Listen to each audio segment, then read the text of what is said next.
लोग ऐसे नहीं दिखते थे, चेहरों पे मास्क दिखते थे। और आज मुझे बहुत खुशी है कि समेत मेरे किसी के भी चेहरे पे मास्क नहीं।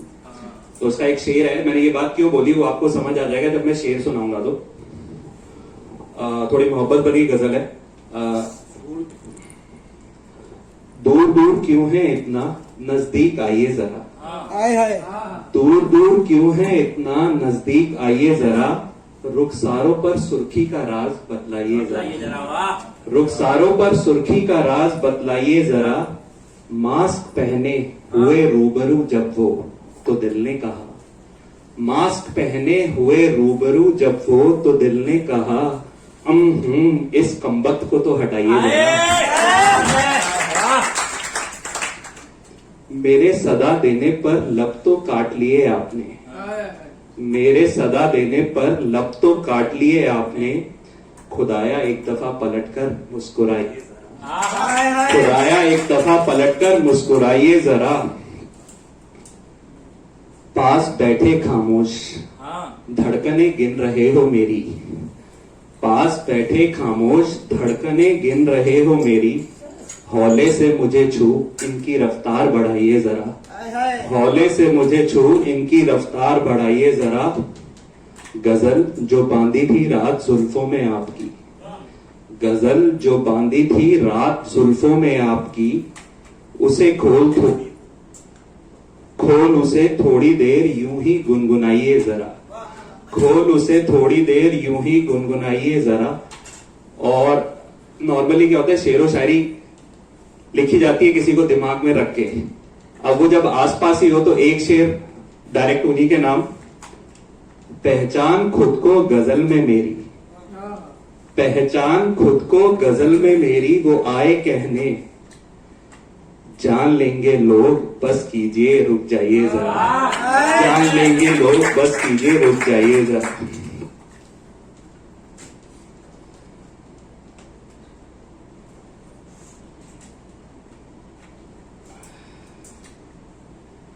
एक लेटेस्ट गजल सुनाता हूं। ये इतवार है आज, और ये शायद 2 रविवार पहले, मतलब 2 संडे पहले मैंने लिखी थी।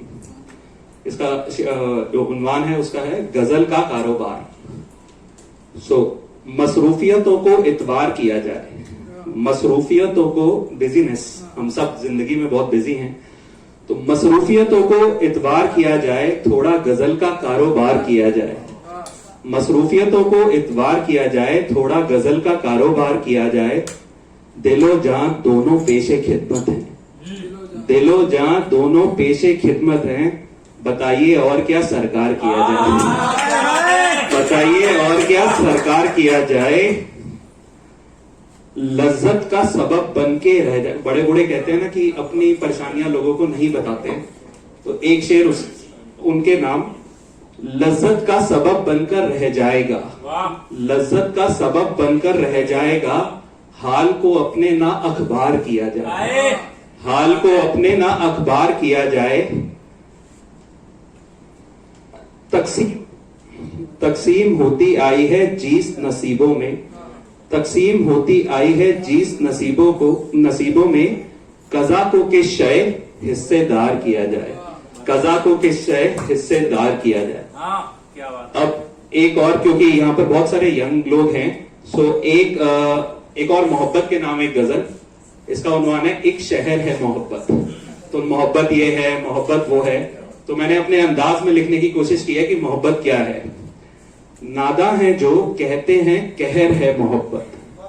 नादा है जो कहते हैं कहर है मोहब्बत। गौर कीजिए तो हर एक बशर है मोहब्बत। गौर कीजिए तो हर एक बशर है मोहब्बत। इश्क को कहां दरकार मुख्तसर जवानी। इश्क को कहां दरकार छोटी सी जवानी। दूर बहुत दूर तक का सफर है मोहब्बत। दूर बहुत दूर सफर है मोहब्बत। फुरकत की गलियां तंग और तन्हा कहां। जुदाई की गलियां तंग और तन्हा कहां। यादों में बसा एक शहर है मोहब्बत। यादों में बसा एक शहर है मोहब्बत। झुकी चिलमनों का रिवाज फिजूल नहीं। झुकी चिलमनों का रिवाज फिजूल नहीं। आंख लड़ाने का हशर ही तो है मोहब्बत। आंख लड़ाने का हशर ही तो है मोहब्बत।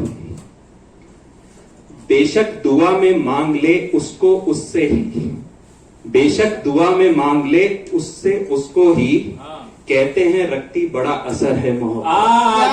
कहते हैं रखती बड़ा असर है मोहब्बत।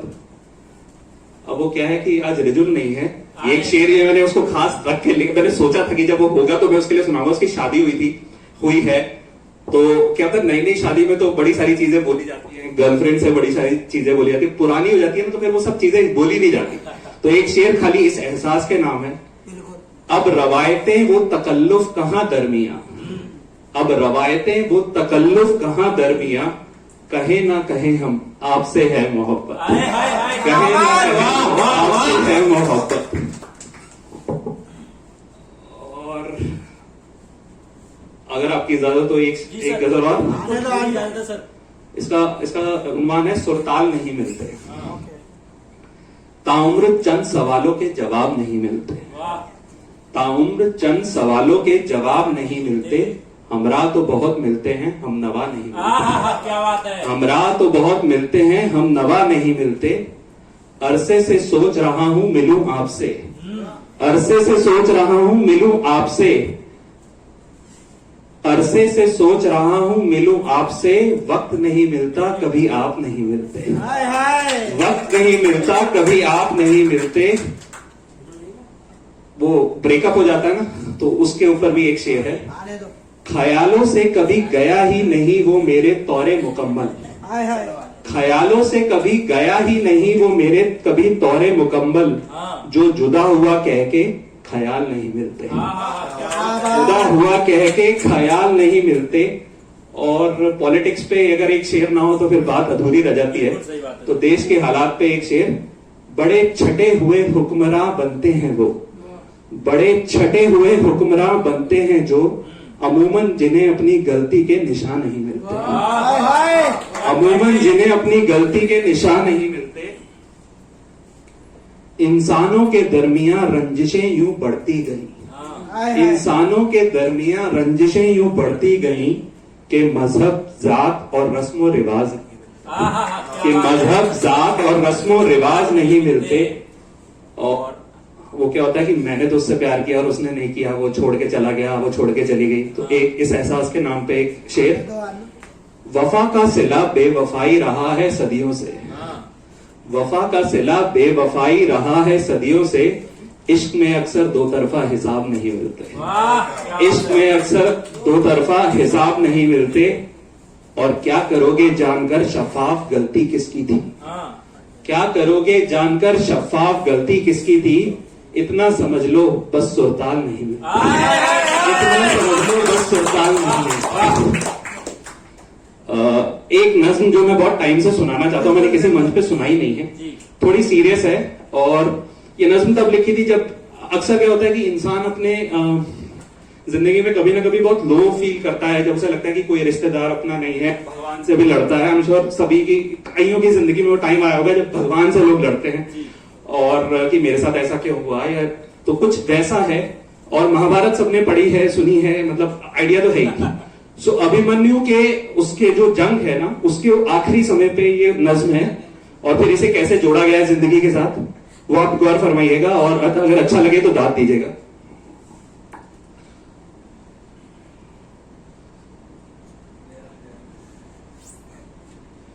इस नज्म का नाम ही अभिमन्यु है।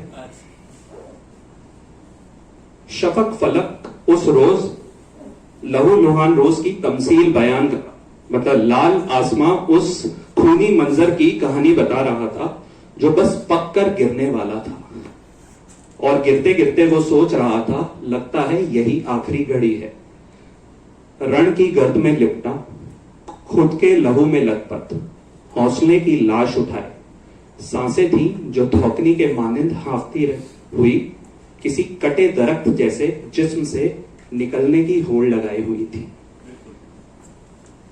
फरेब के नेजे बदन में लिए अपने ही अजीजों से घिरा, अपने ही रिश्तेदारों से घिरा। हाँ, अजीज ही तो थे उसके, जिन्होंने फरेब से मिलकर घात लगाई थी, वो भी पीठ पर उसकी। गुमा हो चला था उसे, कि तारीख भले ही उसे जंग बहादुरों के मानिंद याद रखे, मगर जंगे हयात में, जिंदगी की जंग में वो शिकस्त खा चुका है। कुछ मरासिमों की खातिर, चंद मरासिमों के हाथों, कुछ रिश्तों की खातिर, कुछ रिश्तों के हाथों। और नसीब ऐसा कि जिस जंग में शहीद होने जा रहा है उसमें तो खुद मौला खड़ा था, उसी के खेमे का रहनुमा बन के। और नसीब ऐसा कि जिस जंग में शहीद होने जा रहा था उसमें तो खुद मौला खड़ा था, उसी के खेमे का रहनुमा बन। वही मौला जिसे उसके हाल का खबर लेने की भी फुर्सत नहीं थी। वही मौला जिसे उसके हाल का खबर लेने की भी फुर्सत नहीं थी, जो जीत के वास्ते अपने अजीज मुरीद भक्त, जो जीत के वास्ते अपने अजीज मुरीद उसके अपने वालिद की जान बचाने में मसरूफ था। जंग जीतना जो ज्यादा जरूरी था, चूंकि जंग में कुर्बानियां भी लाजमी होती हैं, चुनाचे वो कुर्बान हो रहा था। चूंकि जंग में कुर्बानियां भी लाजमी होती हैं, चुनाचे वो कुर्बान हो रहा था। बुजुर्गों की इल्तिजा पर, खुदा की मर्जी से, बुजुर्गों की इल्तिजा पर उसको बोला गया था कि आप जाओ, हम पीछे करेंगे और अभी मतलब हम कोशिश करेंगे। सो सब पांडवों ने बोला था। सो चूंकि वो चुनाचे वो कुर्बान हो रहा था बुजुर्गों की इल्तिजा पर, खुदा की मर्जी से। कोई तो बताए क्या कसूर था उसका, कोई तो बताए क्या कसूर था उसका। बहादुरी, फरायज अदा करना या बुजुर्गों की हुक्म की तामील। बहादुरी, फरायज अदा करना या बुजुर्गों के हुक्म की तामील, या फिर महज एक कुर्बानी के जनावर का नसीब लेकर कूक से पैदा होना, या फिर महज एक कुर्बानी के जनावर का नसीब लेकर कूक से पैदा होना। आज का दिन भी टूटकर गिरने को है और मैं घुटनों के बल आस की ठंडी चिता पर बैठकर सोच रहा हूं क्या यही आखिरी घड़ी है। Thank you.